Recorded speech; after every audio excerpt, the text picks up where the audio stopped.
Maju. Kalau aja Grilis. Aduh, baru dak. Maksa, maksa, maksa. Aduh. Ini diem. Woi, aduh.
juga ulama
Cek.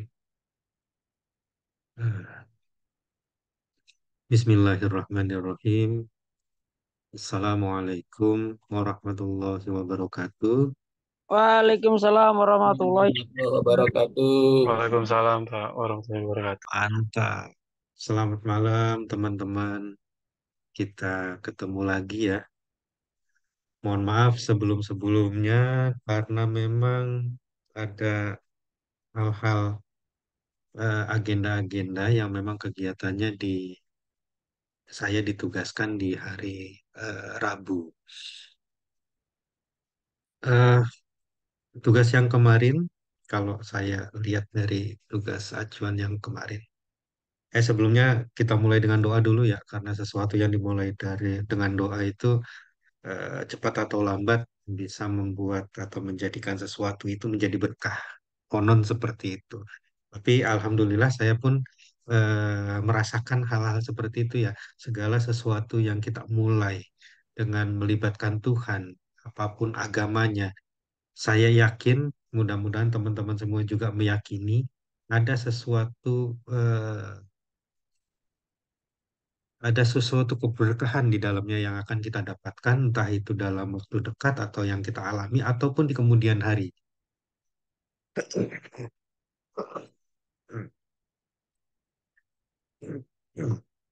Maaf, saya mulai dengan agama yang saya anut. Teman-teman boleh berdoa sesuai agamanya masing-masing. Bismillahirrahmanirrahim. Rabbi shrah li sodri wa yassir li amri wahlul 'uqdatam min lisani yafqahu qawli.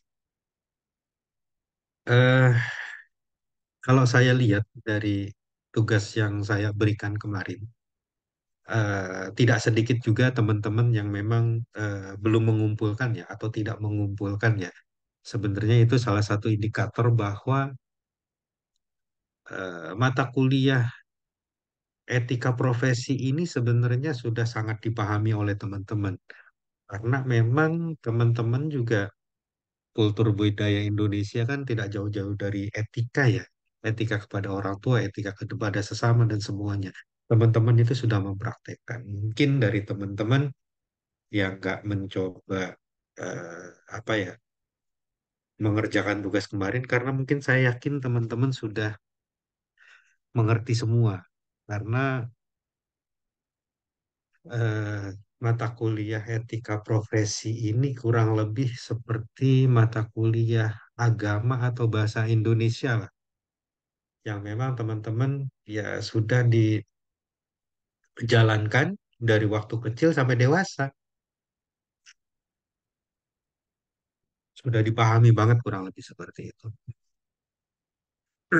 Maaf, saya tidak membuka slide share karena saya punya buku pegangan. Jadi di dalam etika ya, etika penggunaan komputer itu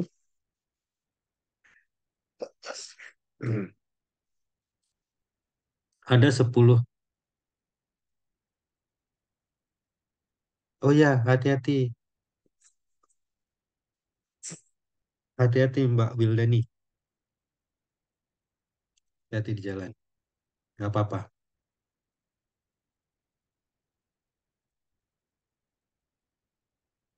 Ada 10 kode etik di dalam penggunaan komputer ya. Selain kita itu tahu bahwa pemerintah juga sudah mengatur tentang hal itu. Pemerintah itu mengatur melalui Undang-Undang Hak Cipta sudah ada. Pemerintah juga mengatur melalui Undang-Undang ITE juga sudah ada. Tapi dari sebenarnya ada 10 poin kode etik yang memang kita sebagai orang IT ya khususnya ya harus memahami dan tahu betul apa 10 kode etik itu. Yang pertama, kita tidak boleh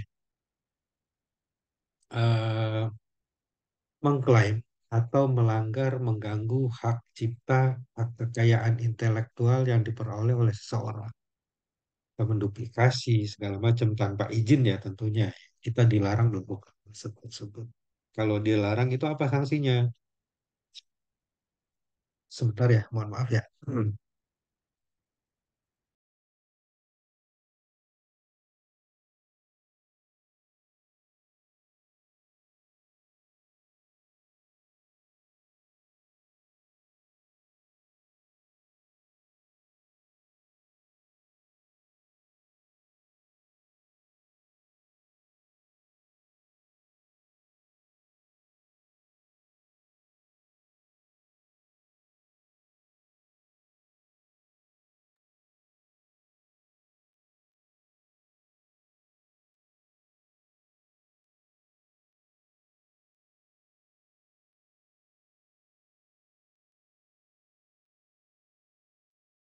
Kalau kita melanggar kode etik hak cipta itu apa sanksinya? Sanksinya mulai dari data sampai pidana ya.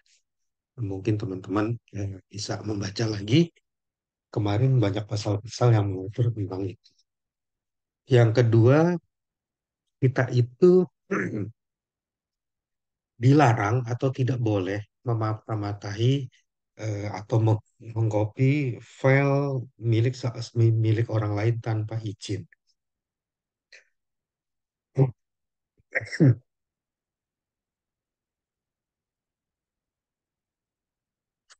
Kita dilarang mengcopy atau menyalin, melihat-lihat komputer milik seseorang, file-filenya itu kita baca atau kita duplikasi. Itu dilarang ya.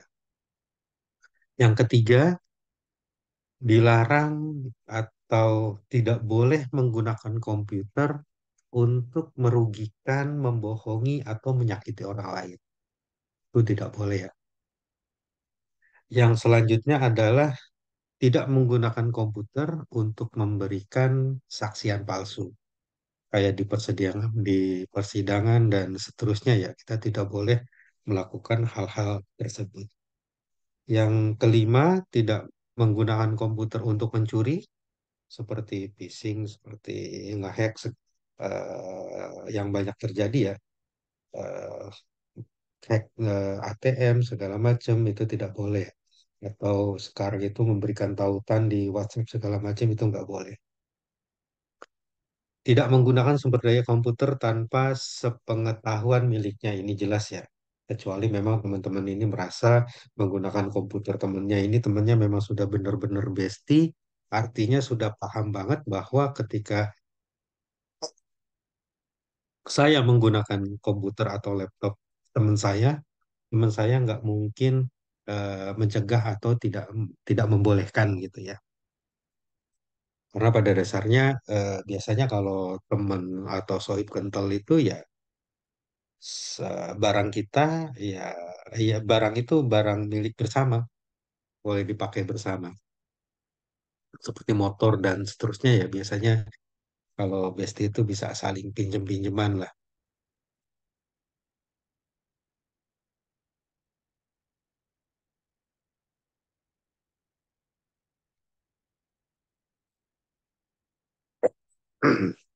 Selanjutnya, tidak membuat program atau sistem komputer untuk tujuan negatif. Kita tidak boleh juga membuat aplikasi-aplikasi, walaupun teman-teman itu kemampuannya di atas rata-rata, membuat aplikasi atau program itu, kita tidak boleh secara kode etik membuat eh, aplikasi-aplikasi atau sistem yang tujuannya untuk negatif. Banyak ya, kalau kita buka Play Store itu, kalau niat mencari itu banyak game-game yang tidak sebenarnya mah tidak seharusnya ada gitu tuh. Khawatir diakses oleh anak-anak kecil atau yang belum cukup umur gitu. Tidak menjual belikan hasil karya orang lain, tentu saja ini seperti poin pertama ya. Karena hasil karya orang lain adalah dilindungi, apalagi dia sudah dipatenkan. Selalu mempertimbangkan sisi baik dan buruk dalam menggunakan komputer. Ini harus berhati-hati, apalagi saat ini kan zaman atau masa-masanya tahun politik ya. Tahun politik tentu kita sebagai akademisi, kita sebagai akademisi itu atau khususnya sebagai mahasiswa yang memang dididik secara akademis, kita berusaha menjadi poros tengah. Maksudnya poros tengah adalah bukan tidak memilih siapa-siapa. Bebas kita untuk memilih sesuai pilihan kita masing-masing, tapi bagaimana caranya kita mengedukasi ke eh, saudara terdekat kita, teman terdekat kita, keluarga terdekat kita, di lingkungan yang paling dekat saja, bahwa politik itu tidak mungkin tidak berbeda. Politik itu tentu pasti berbeda karena dia harus memilih ya. entah itu pilihannya satu atau dua atau tiga segala macam gitu. Kalau dulu kan cuma dua pilihan ya, kalau sekarang kan tiga pilihan. Jangan sampai justru walaupun ketiga paslon ini kan semua kita tahu ya, bisa kita lihat di dunia maya semuanya tidak ada yang sempurna. Semuanya ada plus ada minus. Kalau kita flashback segala macam kan nyari semuanya itu namanya manusia kan nggak ada yang sempurna ya. Pasti ada kekurangan. Ketika kita di medsos juga coba saling bantah ya, akhirnya ujung-ujungnya ya nggak ketemu. Yang kalau di hatinya sudah milih nomor tertentu, dia dia juga akan tetap memilih itu gitu tuh. Walaupun kita berargumen bagaimanapun, mereka sudah punya pilihan. Jangan seolah-olah kita itu menjadi sosok yang harus meluruskan sesuatu, seolah-olah kita itu pilihan kita itu paling benar. Karena saya yakin yang lain juga merasa pilihannya paling benar. Jadi kita berusaha menjadi poros tengah. Poros tengah itu sebagai akademisi itu mengedukasi bahwa tahun politik itu tidak mungkin tidak terjadi perbedaan. Perbedaan politik, perbedaan pandangan politik. Perbedaan pandangan politik itu wajar, kita edukasi, kita hormati perbedaan itu sehingga tidak terjadi gesekan atau benturan sesama atau berbeda pilihan gitu ya. Itu adalah mempertimbangkan sisi baik dan sisi buruk dalam menggunakan perangkat komputer, khususnya di tahun politik ini. Yang selanjutnya, melakukan pembajakan software atau program komputer. Kalau ini sih agak berat ya, kalau bagi kita mahasiswa itu agak berat. Saya mengalami juga kalau di posisi mahasiswa itu, kalau pembajakan software itu karena kalau beli beli yang ori itu pasti mahal. Seperti Microsoft Office saja ya. Microsoft Office itu sangat mahal ya. Microsoft Office itu eh, nominalnya kalau sekarang itu mungkin bisa jadi di nominal 1 juta atau rank 1 sampai 2 juta ya Microsoft untuk Microsoft Office kan Microsoft Office juga berbeda-beda ya. Kalau beli untuk mahasiswa tuh biasanya nominalnya tuh sangat terasa ya, sangat terasa mahal. Jadi kadang masih dari saya pribadi pun kalau untuk poin ke-10 ini bukan berarti eh, memang harus menyampaikan kebenaran, tapi di sisi lain kalau untuk poin 10 ini memang bagi mahasiswa agak berat ya, karena biasanya kita menggunakan software-software eh, kegunaannya itu seperti desain segala macam itu kan software-software mahal ya, kayak AutoCAD segala macam itu berbayar kan mahal. Apalagi software-software yang memang untuk akuntansi ya sama juga mahal. Jadi untuk poin 10 ini saya saya pribadi bukan memaklumi ya, melihat situasi kondisi keuangan teman-teman aja lah. Masalahnya ini kita juga nggak bisa ketik tugas, buat tugas kan di Word ya. Nah, buat skripsi segala macam itu mungkin bagi sebagian teman-teman terasa berat ya di kalangan mahasiswa itu harus bayar 1 sampai 2 juta untuk Microsoft Office.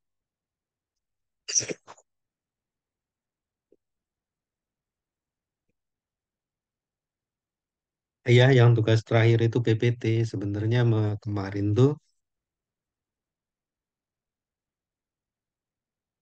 hmm, tugas kemarin tuh maaf ya saya lagi batuk. Tugas kemarin tuh sebenarnya tadinya mau kelompok. Teman-teman tuh berkelompok.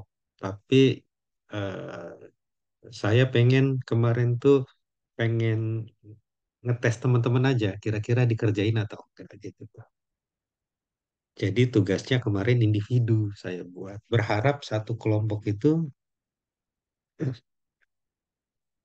ke e-learning nggak apa-apa, kalau ke email juga boleh. Sebenarnya kemarin tuh saya pengen teman-teman tuh ada diskusi bareng biar kita itu komunikasinya nggak satu arah gitu tuh. Biar saling ngobrol sesama teman. Nggak apa-apa. Yang udah terlanjur submit di e-learning nggak apa-apa. Kemarin tuh memang tugasnya teman-teman bungku pilih aja sesuai beberapa poin di situ. Nanti saya jadikan kelompok. Nanti sesama kelompok itu kan eh, sudah tahu tuh poin-poinnya. Ketika diskusi pun bisa hidup gitu tuh. Jadi teman-teman nanti tinggal milih aja poinnya tuh atau PPT-nya tuh yang akan diambil apa. Yang tahun 2002 itu sebenarnya saya itu dikasih ya. Saya itu dikasih sama BAK.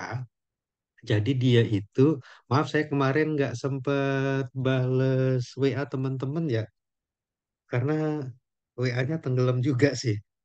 Eh, saya sempat dikasih e-learning dari akademik, tapi isinya udah saya rubah. Di situ ada tulisan, sebentar saya lihat.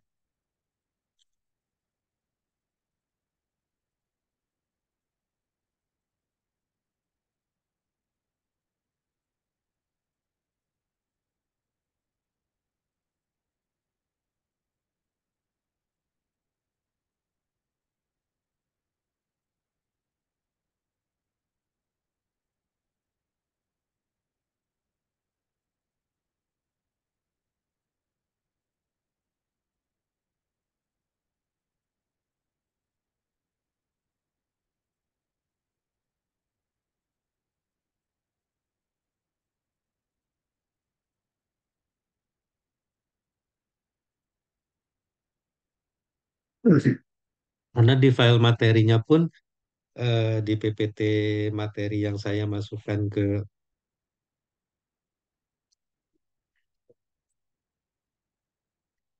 e-learning itu di terakhir PPT itu ada.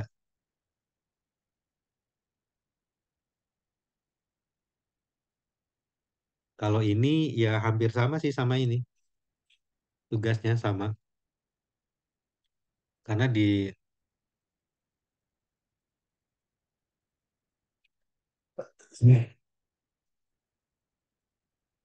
karena di RPS kita itu sudah membuat rancangan pembelajaran ya dari mulai pertama sampai terakhir. Ini masih dimunculkan untuk semester ini.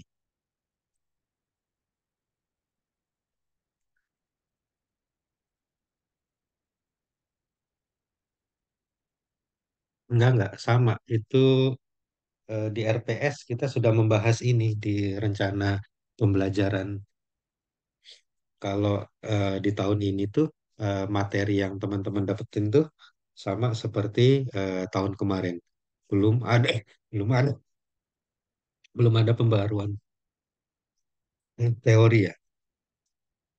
Hampir sama pada dasarnya.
Tugasnya masih berlanjut atau gimana, Pak? Maaf saya bertanya, kurang paham saya. Tugasnya itu ya terakhir itu kemarin sebenarnya Mas sudah tutup. Kalau teman-teman nanti mau apa ya, tugas lagi tuh nanti di yang lain aja. Karena kalau yang kemarin mah sesuai kesepakatan bersama kita di awal itu kan ketika buat tugas itu ada limit waktu yang harus kita sepakati ya. Jangan sampai nanti teman-teman yang merasa ngumpulin tepat waktu eh, kok sama aja gitu tuh.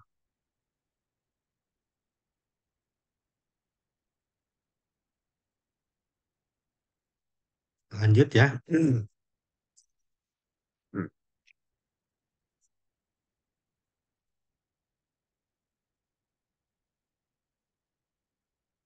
Seperti yang teman-teman tahu eh,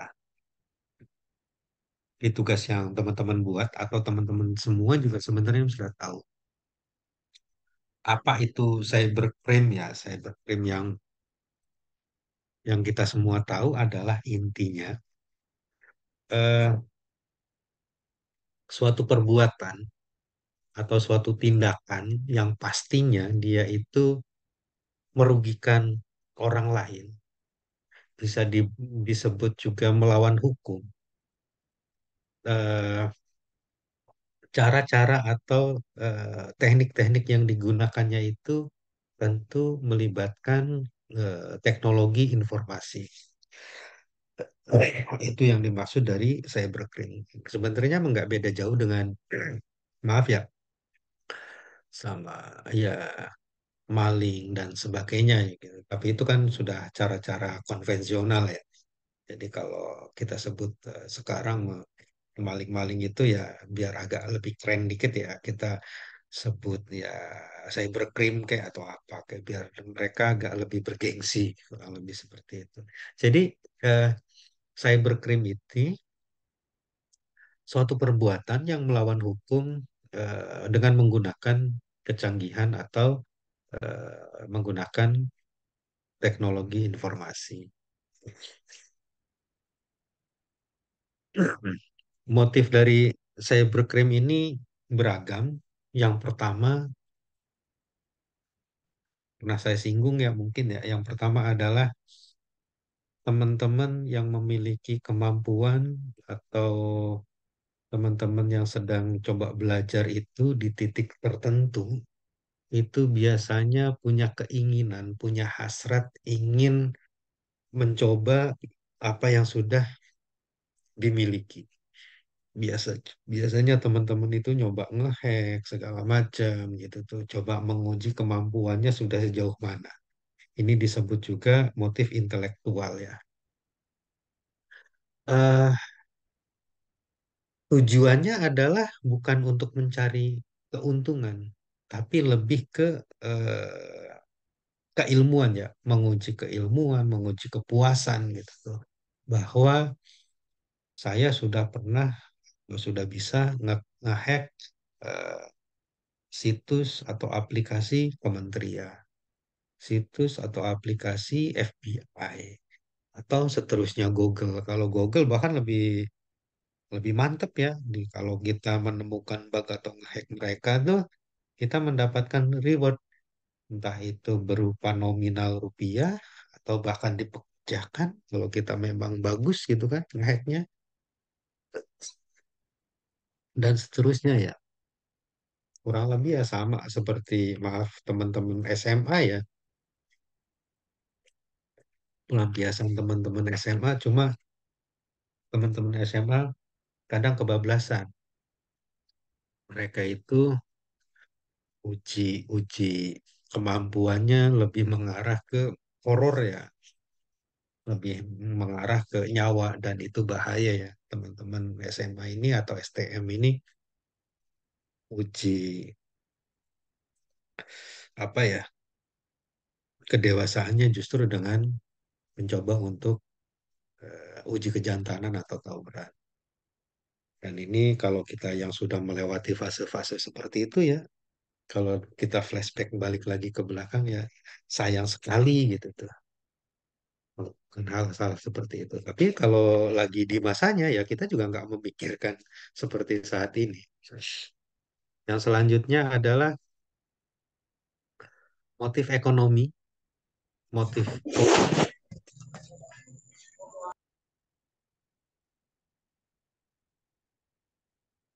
ya Mas Fatoroji boleh ikut yang selanjutnya aja.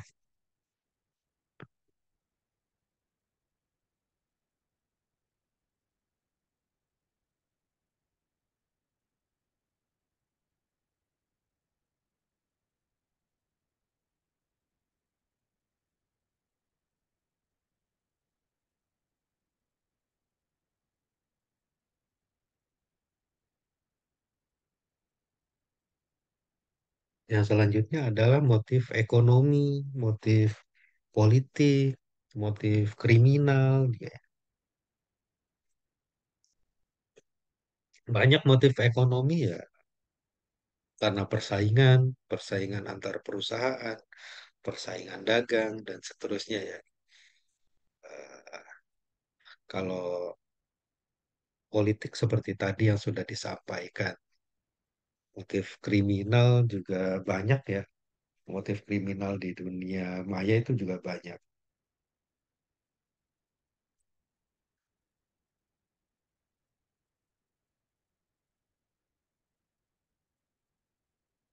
Yang selanjutnya ada karakteristik cybercrime.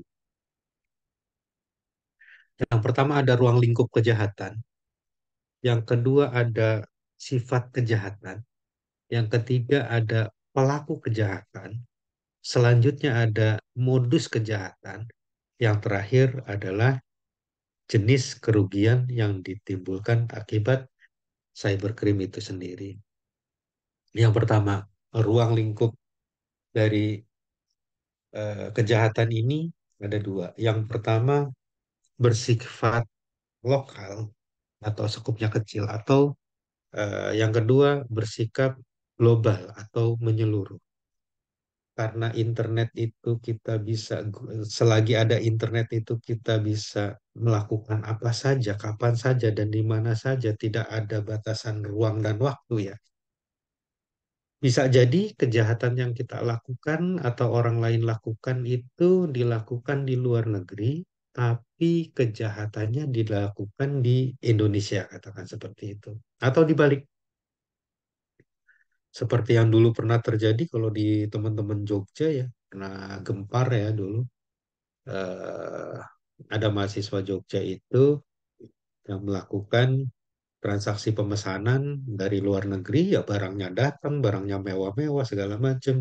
Ya akhirnya kejadian ya dikejar atau ditangkap oleh polisi internasional gitu ya bisa dibilang. Itu biasanya dilakukan ya memang oleh orang-orang yang sebenarnya bisa dibilang karakteristik yang pertama tadi ya, intelektual ya, uji coba karena dulu pelakunya itu mahasiswa. Yang kedua, sekupnya itu lebih kecil. Sekupnya lebih kecil itu yang mana, Pak?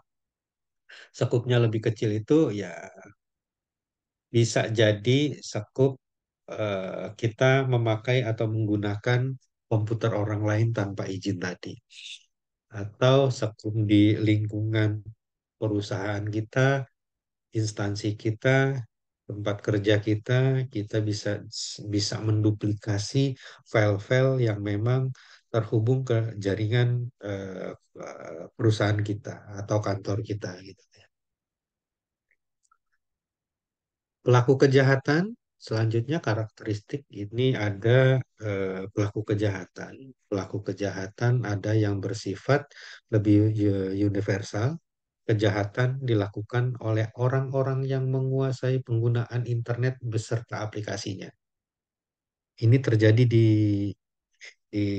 sekitaran kita ya, terjadi di sekitaran kita. Seperti kemarin waktu ramai-ramainya COVID, itu kan ada kejahatan yang dilakukan menggunakan aplikasi atau situs trading ya. Ini dan korbannya itu kan lumayan banyak seperti yang kita tahu. Bukan hanya orang awam justru. Orang-orang yang memang perbankan juga ada yang kena. Orang-orang yang mengerti keuangan pun kena. Bahkan orang-orang IT pun kena. Jadi memang masa-masa COVID itu bisa dibilang masa-masa yang mampu menggeser mindset orang yang bersifat tadinya rasional menjadi irasional. Mungkin orang-orang IT bisa membaca gitu.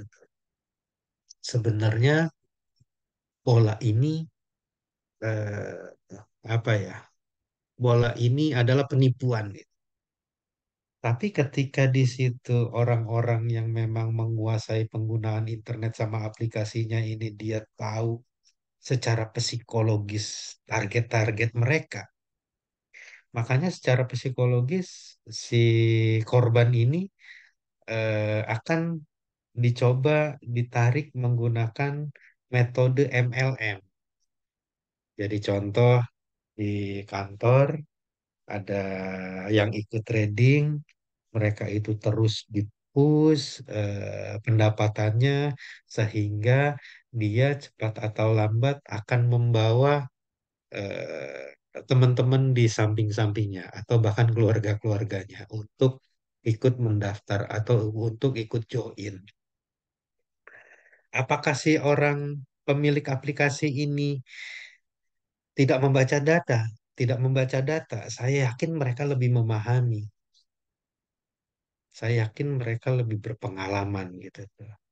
Ada waktunya kapan aplikasi itu ketika pohon rantingnya itu sudah mulai banyak gitu tuh.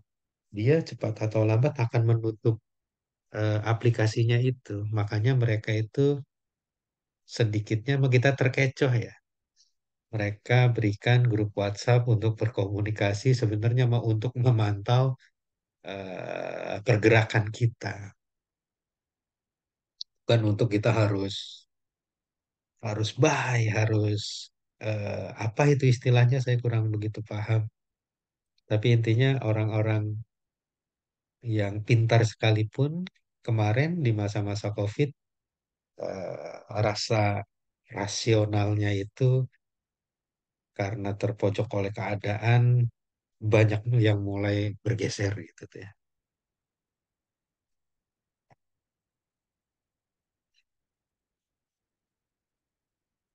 Itu adalah pelaku kejahatan yang bersifat universal.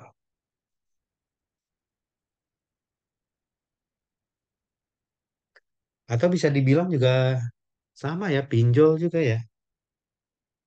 Kalau menurut saya itu, atau menurut teman-teman itu, pinjol itu suatu kejahatan ITE apa bukan? Ada yang bisa jawab? Ada yang bisa bantu jawab? Pinjol itu termasuk ke dalam kejahatan ITE atau bukan?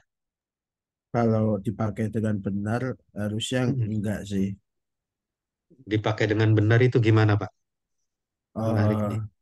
Kayak misalkan membayar tepat waktu kayak gitu. Sebenarnya kan pinjaman online itu kan ya kayak bantuan Mm-mm. ini Iya, ya. iya, Jadi iya, kalau misalkan nggak menunda-nunda gitu atau apa namanya menumpuk-numpuk hutangnya gitu kan iya. nggak akan jadi masalah gitu sebenarnya ya kalau kalau menurut saya Ya, ya.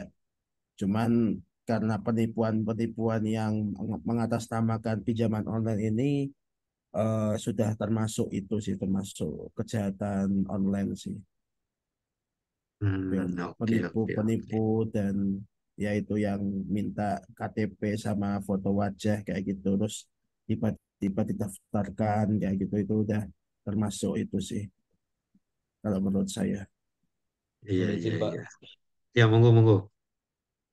Ya, kalau menurut saya untuk kasus Ah, pinjol itu yang menjadi masalah ITE itu adalah proses penagihannya yang eh, melanggar aturan sebenarnya Pak. Kadang eh, apa penyebaran data pribadi seperti itu. hmm, Kemudian yang sebenarnya dia tidak melanggar aturan juga dari pinjol, tapi sebenarnya hmm, eh, kurang baik itu adalah ketidaktransparan soal biaya, Pak. Kadang hmm, bunganya dibilang sangat rendah gitu. Oke, bunganya hmm, rendah, tapi biaya administrasinya hampir 100% seperti itu. Nah, itu kan hal hmm. yang tidak jelaskan. Kalau itu dihadapkan pada Transparansinya ya, masyarakat, ya iya betul. kan? Kalau itu Ah, dihadapkan hmm, pada masyarakat yang tingkat pendidikannya rendah, mereka nggak ngerti hmm, bahwa selain bunga ada biaya administrasi. Nah, jadi ada hmm, bagian yang melanggar undang-undang yaitu di bagian penyebaran data, tapi ada juga yang tidak melanggar undang-undang tapi sebenarnya kurang baik itu, Pak. iya, iya, iya. Oke, oke, oke, oke. Ada lagi yang mau berbagi pendapat? Monggo.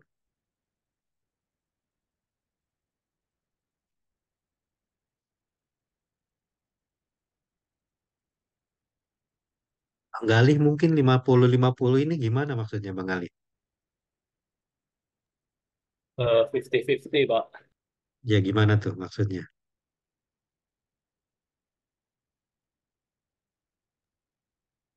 Jadi kalau menurut saya nasabah pinjol ini kan mereka sudah berdasarkan konsen masing-masing ya Pak. Hmm, hmm, Jadi jadi dengan kesadaran sendiri sih Pak. Nah, cuman untuk yang sisi negatifnya tadi seperti yang sudah disampaikan sama Bang Romi tadi, hmm, salah hmm, satunya seperti itu tadi Pak. Jadi agak tricky. Tapi sejujurnya kalau saya pribadi ini malah masih lebih lebih ini ya Pak, masih lebih kalau menurut pendapat saya Pak masih hmm, hmm. lebih mendingan lah daripada model NFT gitu. Iya Kalau betul NFT betul itu kan betul. itu sebenarnya kayak monkey bisnis gitu ya Pak. Iya Sehingga nggak ada regane iya dibuming-bumingin akhirnya yes yang iya belakangan yang ngoploh-ngoploh aja. Tapi kalau iya benar pinjol nih benar benar benar. ya 50-50 lah Pak. Iya iya benar. Setuju saya. Pinjol ini sebenarnya sayangnya ya kalau menurut saya sayangnya gitu tuh tidak diberikan edukasi yang tuntas oleh pemerintah. Iya benar meresahkan ya. Tidak diedukasi dengan tuntas oleh pemerintah. Eh, Kalau dibilang pinjaman ini membantu, terbukti ya dari sekian banyak kalangan mungkin di samping-samping kita gitu, teman, saudara segala macam, keluarga, atau kita mendengar di media sosial atau televisi, banyak kan ya. Sayangnya tidak diedukasi oleh pemerintah, tidak dibuat aturan yang jelas. Kan pada dasarnya waktu itu karena di zaman COVID itu semuanya mulai ramai tuh. Produk-produk IT semuanya keluar tuh. Semuanya mencoba memudahkan masyarakat atau pengguna eh, untuk mendapatkan keuntungan secara eh, perantara teknologi atau menggunakan teknologi. Macam-macam caranya. Salah satunya ya pinjol. Mungkin kalau seandainya pemerintah saat itu mengedukasi masyarakat, memberikan eh, edukasi yang lengkap ya, informasi yang lengkap ya, rambu-rambu yang lengkap ya bagi pinjol yang sudah terdaftar atau pinjol yang belum terdaftar perilakunya seperti apa kalau sudah ada nasabahnya, kalau sudah ada kliennya, aturannya seperti apa.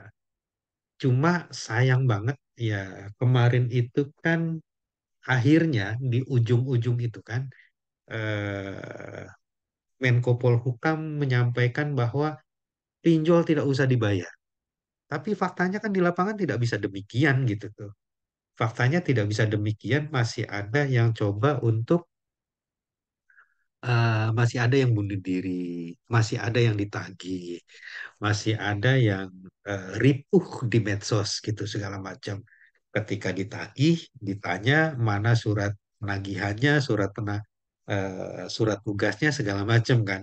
Akhirnya nggak nyambung gitu tuh. Karena ya edukasinya tidak lengkap dari pemerintah. Akan tetapi kalau seandainya pemerintah saat itu mengedukasi, memberikan informasi yang jelas, baik itu aturan pinjol itu seperti apa, terus juga kita itu sebagai user atau mungkin yang mau melakukan pinjaman online itu,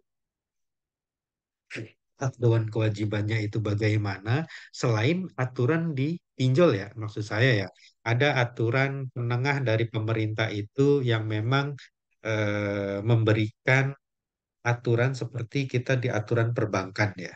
Pemerintah juga hadir di dalamnya sehingga kita sebagai peminjam itu tidak diragukan tidak dirugikan 100%. Karena pola-pola ini sebenarnya mau hadir dari konsep-konsep konvensional kayak bank keliling di kita juga kenal gitu tuh. Kayak kredit panci kita juga pernah tahu kalau di kampung saya kayaknya masih deh kredit panci seperti itu. Jadi panci itu kita kredit, kita angsur sampai dia lunas gitu. Tentu harganya beda dengan harga yang kita beli cash ya. Seperti itu kalau menurut saya. Jadi tinggal peran pemerintah mau lebih maju lagi atau tidak terkait kecepatan dari perkembangan teknologi informasi yang terus berkembang seperti saat ini ya. Saat ini mungkin baru pinjol, mungkin ke depan ada lagi seperti apa gitu. Seperti kasus COD juga, saya lihat itu pemerintah belum terlalu masuk ke sana. Jadi seperti kasus COD, seharusnya baiknya pemerintah juga ikut mengedukasi ya melalui entah melalui medsos, entah melalui eh, pusat gitu tuh menyampaikan informasi bahwa pelaku dari COD itu bukan yang disalahkan itu si kurirnya.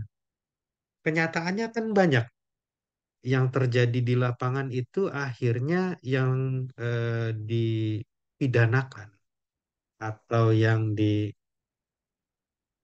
tindak pidana itu justru antara pemesan dan pengirim. Sedangkan si toko nggak kena sanksi gitu tuh. Kebanyakan kan seperti itu. Si pembeli tidak terima karena barangnya tidak sesuai, dia berasumsi bahwa barang itu dari si kurir atau si kurir yang bersalah. Padahal kan sudah sering disampaikan, tapi tidak menyeluruh ya, tidak mengena ya. Eh, Akhirnya asumsi yang terjadi itu, tindakan yang terjadi itu, si kurir melaporkan ke polisi atau dibuat viral dulu, akhirnya rame segala macam, langsung ke polisian. Sedangkan untuk si penjual itu aman sekali, nggak terkena eh, apa ya, nggak terjamah ke jerat hukum gitu tuh maksudnya. Padahal kan bisa jadi kan, sebenarnya si pembeli ini benar-benar dirugikan bahwa apa yang dikirimkan oleh si penjual tidak sesuai barang yang dipesan. Tapi kan si kurir bisa jadi nggak tahu menahu. Jadi akhirnya yang ribut ini dua orang ini nih, si pembeli sama si kurir. Sebenarnya kalau pemerintah hadir di situ bahwa ada aturan-aturan yang mengikat di e-commerce-nya, di e-commerce-nya dulu ya, kayak di Tokopedia ya Tokopedianya dulu. Kalau di apa Tokped ya di di TikToknya dulu gitu. Baru selanjutnya kepada pelanggan atau kurir itu sendiri. Kalau informasinya itu lengkap didapatkan oleh si pembeli, sekarang ada fitur COD cek dulu itu ke oren. Ceknya ini lebih ke lihat ya, nonton ya. Maksudnya saya tadi akan menyambungkan, makanya kadang inilah yang terjadi bahwa sebenarnya di agama Islam itu sudah diatur terkait jual beli. Tidak diperbolehkan jual beli itu kalau antara si pembeli dan si penjual itu tidak melihat fisiknya secara langsung. Kalau di Islam ya, yang saya tahu itu seperti itu. Jadi eh, perilaku jual beli itu yang dihalalkan itu, yang diperbolehkan itu antara si pembeli dan si penjual ketemu, barangnya juga terlihat, barangnya ada, bisa dipegang, bisa dilihat, bisa diraba. Ya makanya muncul teknologi ini sebenarnya bisa dibilang pergeseran pergeseran hukum ya. Pergeseran hukum tuh ketika hukumnya itu masih hukum apa ya? Bukan ketentuan langsung gitu ya. Hukum apa ya? Hukum kan ada hukum yang nggak bisa dirubah kayak kayak aturan-aturan dulu eh,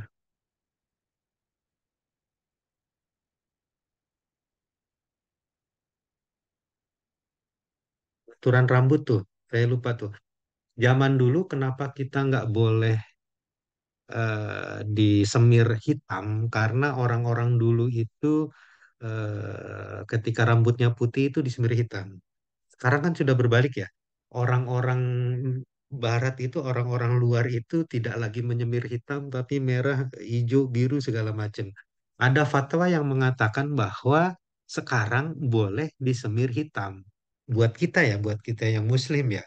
Karena dulu acuannya adalah hukumnya ya seperti itu. Ketetapan hukumnya dulu gitu. Para mazhab menetapkan itu karena gitu.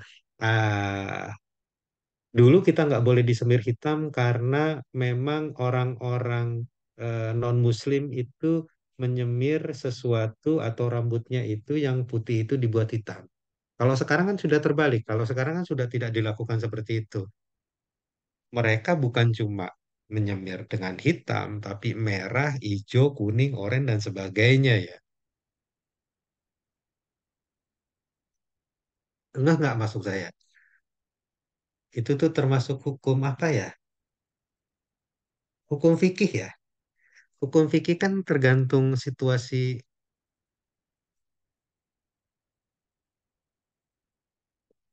Ada fatwa MUI.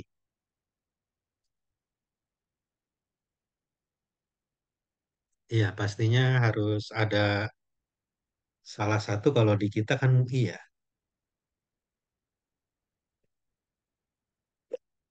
Tapi di Islam itu sebenarnya sudah dijelaskan terkait ketentuan dari jual beli. Aturan-aturan jual beli itu sebenarnya sudah ada di hukum fikih itu sudah ada.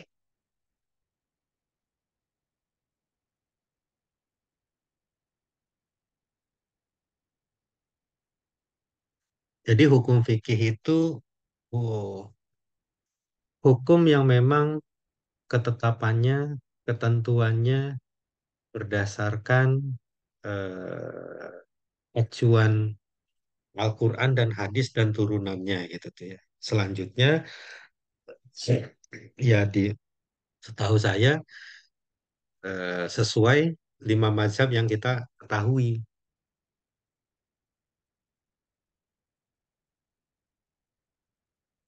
Kalau kita kan kebanyakan di sini Imam Syafi'i ya.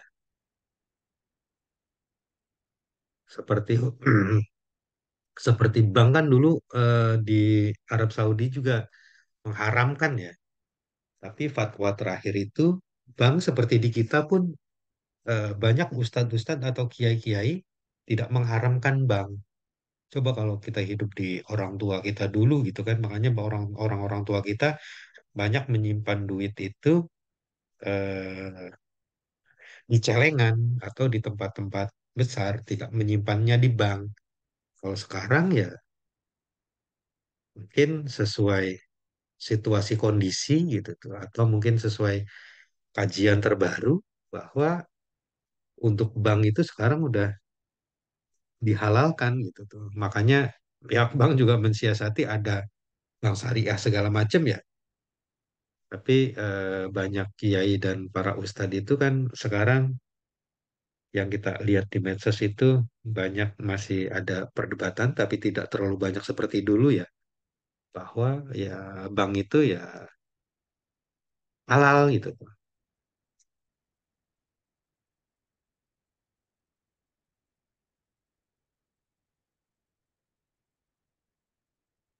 Yang selanjutnya, karakteristik dari cybercrime ini, jenis kerugian yang ditimbulkan bisa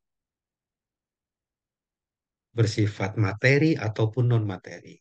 Bisa waktu, bisa nilai, bisa jasa, bisa uang, bisa harga diri mungkin yang banyak terjadi saat ini.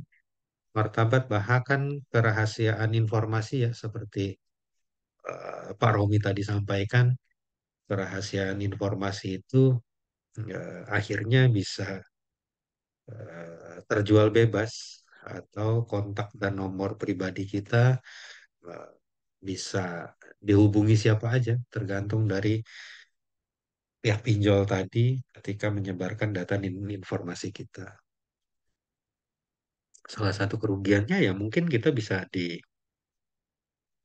teror orang lain, bisa ditelepon orang lain, datanya bisa dipalsukan digunakan orang lain dan seterusnya ya. Yang ujung-ujungnya ya bisa merugikan secara data diri dan keuangan mungkin atau finansial yang lainnya ya.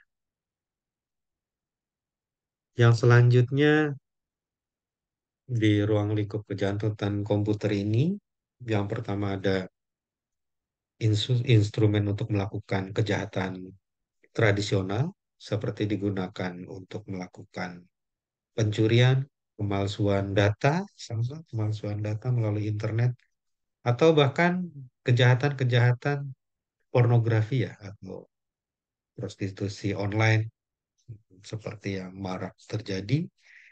Eh, Ya ramainya kan kemarin-kemarin ya bisa jadi sekarang juga ramai tapi belum terdeteksi.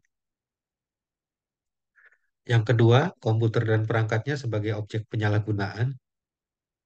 Tentu karena di dalamnya ada data-data penting mungkin, baik data pribadi ataupun data perusahaan, yang menjadi objek kejahatan dapat saja diubah, dimodifikasi, dihapus, atau diduplikasi oleh orang yang tidak bertanggung jawab.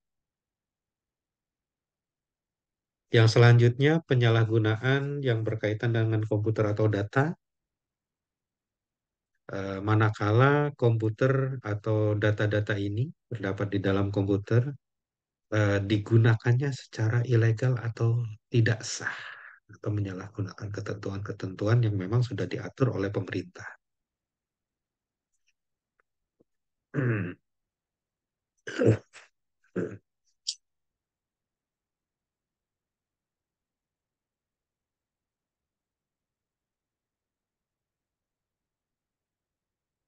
Ada 9 ancaman terhadap penggunaan internet ya.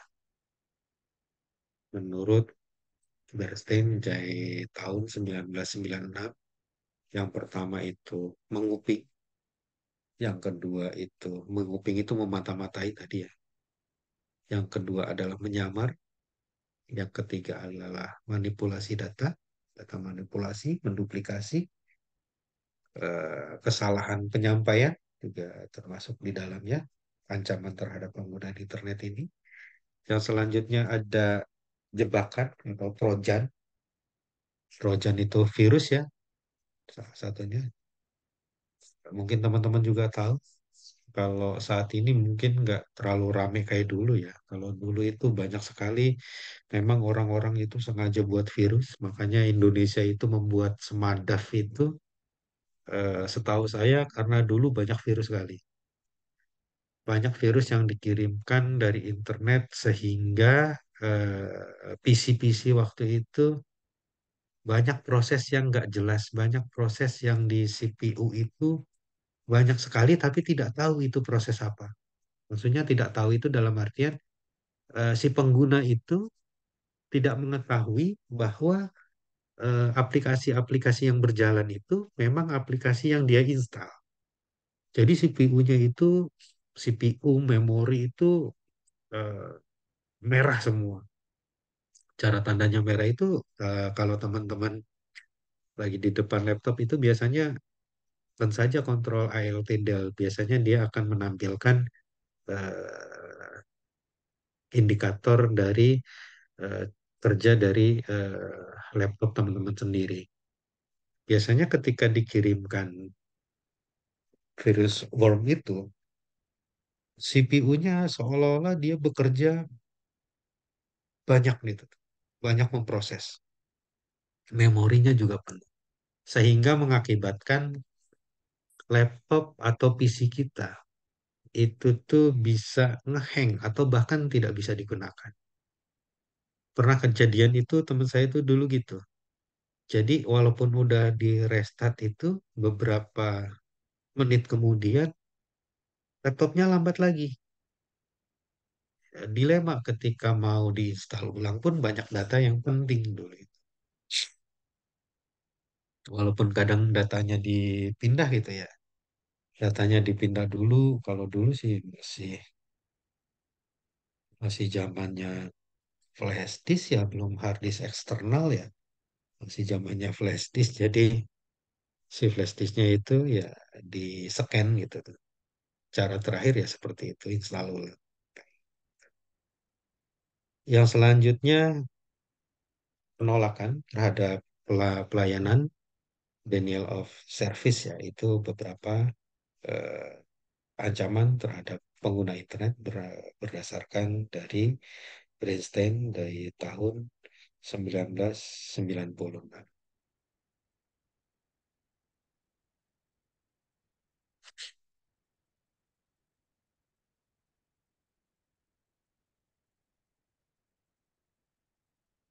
Yang terakhir ada tipe dari cybercrime. Tipe-tipe dari cybercrime ini eh, ada 7. Yang pertama adalah joy computing, yaitu pemakaian komputer orang lain tanpa izin. Yang kedua adalah hacking, mengakses komputer secara tidak sah atau tanpa izin menggunakan suatu alat terminal. Yang ketiga, Trojan horse yang tadi. Yang keempat adalah data leakage, yaitu menyangkut pembocoran data keluar terutama mengenai data yang harus dirahasiakan. Data diddling, suatu perbuatan mengubah data valid atau data sah dengan cara yang tidak sah, mengubah input data atau output data. Ya, seperti kita mengubah data ya. Kalau kita memang di dalamnya itu biasanya lebih mudah sekali memanipulasi data. Penyanyian data di komputer. Yang ketujuh adalah software, pembajakan software, pembajakan terhadap hak cipta yang sudah dilindungi oleh undang-undang atau pemerintah. Kalau di kasus cybercrime di Indonesia ya, yang sering terjadi itu biasanya seperti pencurian di dalam kartu kredit ya, pencurian nomor kartu kredit, mengambil alian situs web milik orang lain. Biasanya banyak sekali situs-situs eh, khususnya kayak kayak pemerintahan segala macam, kementerian segala macam gitu tuh. Situs-situs webnya berganti menjadi situs-situs judi online. Itu banyak sekali ya. Itu pengambil alian eh, web milik orang lain atau instansi atau perusahaan dan seterusnya. Pencurian akses internet yang sering dialami oleh ISP ini juga tidak sedikit ya, atau bahkan yang kadang teman-teman familiar itu eh, seperti FUP kalau di Telkom. Telkom menganggap eh, kita pelanggan yang sudah membeli layanan internet Telkom itu hanya dapat digunakan oleh kita pribadi, tidak untuk diperjualbelikan lagi, tidak untuk dibagi-bagi lagi. Makanya kenapa Telkom itu memperlakukan itu adanya FOP, karena mereka tidak ingin pelanggannya itu beralih menjadi eh, mitranya, pelanggan mitranya. Yang selanjutnya kejahatan nama domain yang kita palsukan gitu. Yang terakhir ada persaingan bisnis dengan menimbulkan gangguan bagi situs saingannya. Itu adalah kasus-kasus yang sering terjadi cybercrime di Indonesia. Bener, virus Brontok dulu tuh Pak, rame banget virus Brontok. Iya benar namanya virus Brontok. Kalau kalau Bapak orang lama kayak saya gitu tuh, tahu banget itu namanya virus Brontok gitu. Kacau emang virus itu. Sampai ngerusak file atau data kita, kan. Dia bisa menggandakan.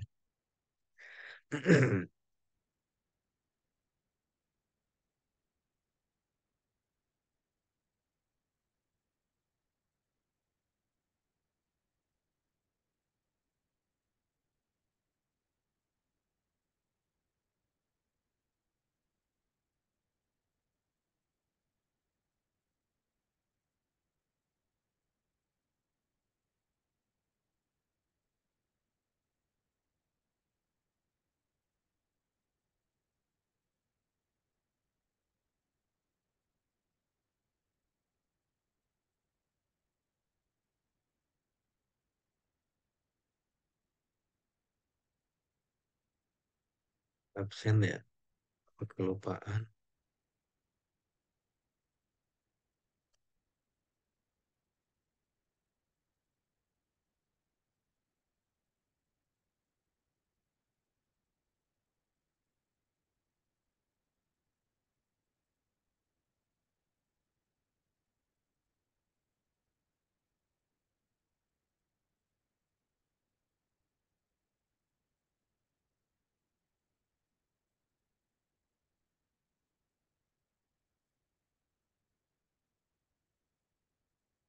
Dari IF dulu, izin. Nah, Ali Usman ada? Pak Ali Usman? Udah izin atau enggak ini? Pak Ali Usman?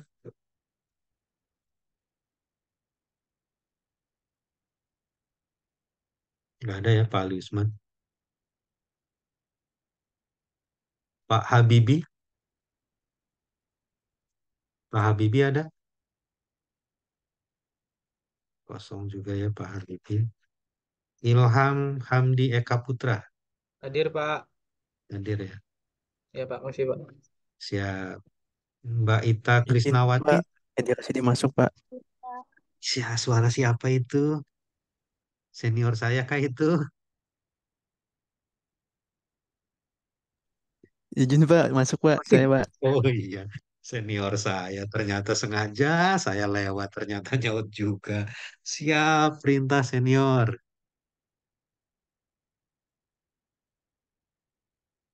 Mbak Ita Krisnawati. Hadir, Pak. Hadir ya. Pak Kholis. Taufikur Rahman. Kosong ya. Pak Mufid Triyono. Hadir, Pak. Hadir. Pak Ponsianus Prayogo. Hadir, Pak. Hadir. Raffiatun Nasika ini udah nggak ada. Pak Romi ada. Mbak Yuni Sara nggak ada. Pak Henry Taswin Hadir, Pak. hadir ya. Pak Hisam tadi ada ya Pak Hisam Hadir, ada. hadir. Pak Lamdes. Pak Lamdes Simanulak. Oke. Pak Yudi Kurniawan. Pak Yudi nggak ada. Pak Oki Alfian Hadir, Pak. hadir. Pak Toto Wahyudi hadir ya Pak Toto Oh, ya tadi saya Pak lihat Yudi hadir. hadir, Pak. Siap. Pak, itu si Yudi ada ngechat dia, maaf nggak bisa open mic katanya, Oh iya iya oke oke oke di Kurniawan. Terima oke kasih, Pak. oke. Ya sama-sama terima kasih. Oh iya siap Pak Yudi Kurniawan. Ya nggak apa-apa nggak apa-apa.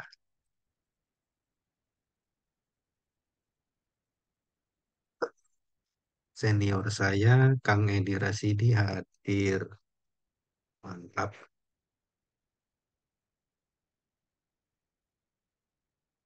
Oke, IF sudah. Boleh meninggalkan Zoom yang udah. Monggo. Ya Pak, makasih Pak. Makasih ya. Terima kasih Pak. Makasih, Pak. Monggo. Izin live ya, Pak. Ya, sama-sama ya, monggo. Terima kasih, Pak. Ya, ya, ya. Dari SI,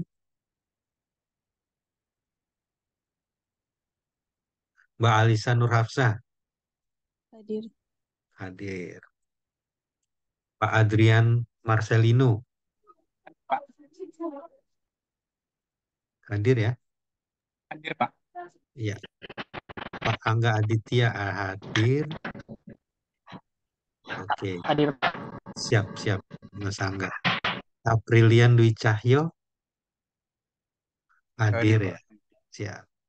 Delia Mutia Delia hadir, Pak. hadir. Pak Dede Anton Wibowo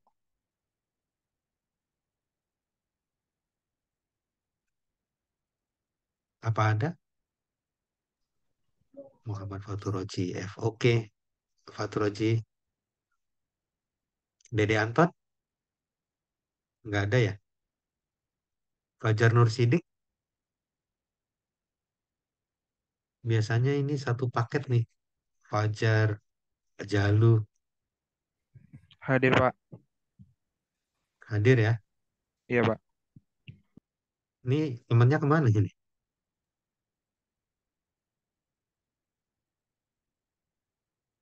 Pak Jalu? Hadir, Pak, saya, Pak. Oh ya, ini temennya kemana nih? Maksudnya saya tanya Pak Wah, Fajar sama Pak Din. Oh kurang kurang tahu ya. tahu, kurang tahu, Pak, nggak ada info. Oh oke oke. Pak Ramlan Hadir, Pak. hadir.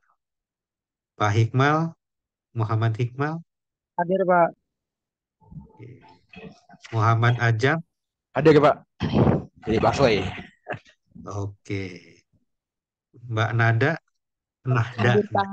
hadir. Mbak Nurul Hadir, Pak. hadir.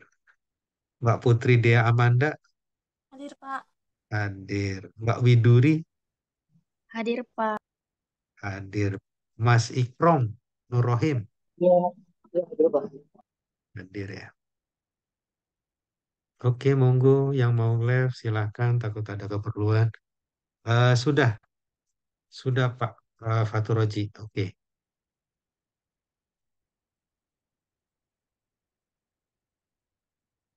yang terakhir TI Pak Ahmad Junaidi Hadir, Pak.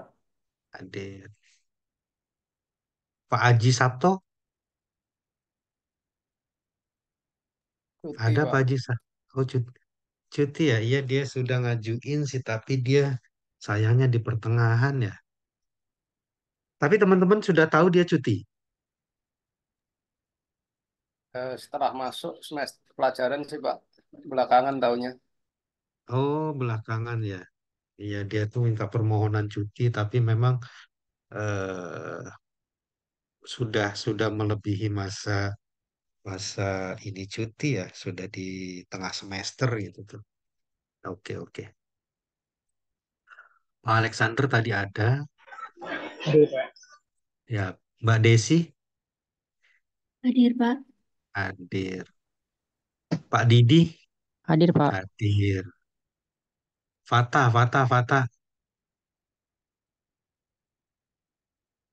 Pak, kemana Fatah ini?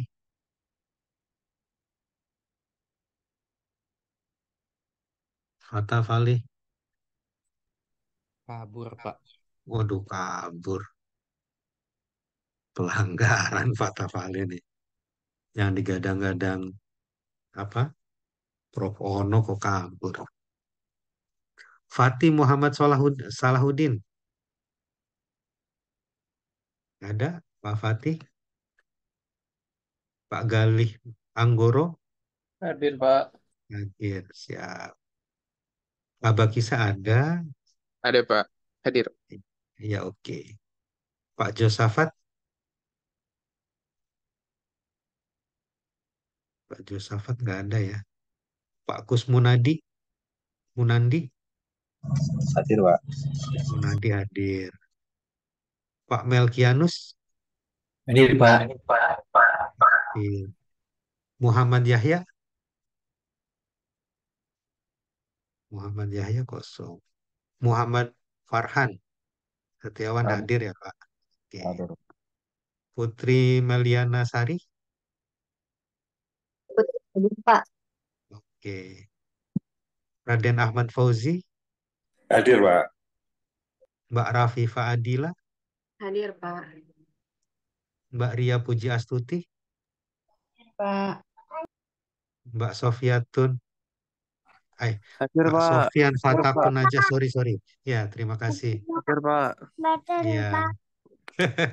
Anak pinter, sukses kayak bapaknya ya.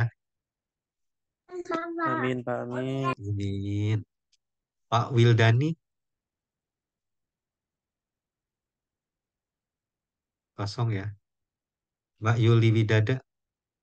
Mbak Yuli? Mbak Yuli hadir? Kosong ya. Pak Dery? Hadir, Pak. Hadir. Pak Lintang? Terakhir Pak Lintang hadir? Kosong ya. Hadir, Pak. Oh, hadir. Hadir. Hadir, Oke. Pak. Ya, siap. Siap. Oke, terima kasih teman-teman sudah menyempatkan waktunya. Kita ketemu lagi minggu depan ya. Mangga. Sehat terus teman-teman.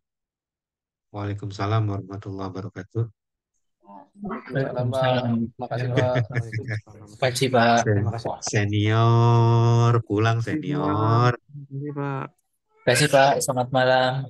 Iya, selamat malam Pak Melki. Mau balik nih, Pak. Balik dong senior. Aduh, udah malam ini. Jangan sampai nanti. Aduh, dada gue sakit. Aduh. Saya setiap ngelihat chat pagi-pagi tuh langsung lihat, aduh dada gue sakit ke ruangan. Aduh. Hal yang paling membosankan itu, Pak. Masih pagi ngelihat, waduh chat ruangan, saya langsung dada sakit ini. Ya oke lah, Kang Edoy pulang udah malam. Siap, Pak. Thank you. Ya, makasih, Pak.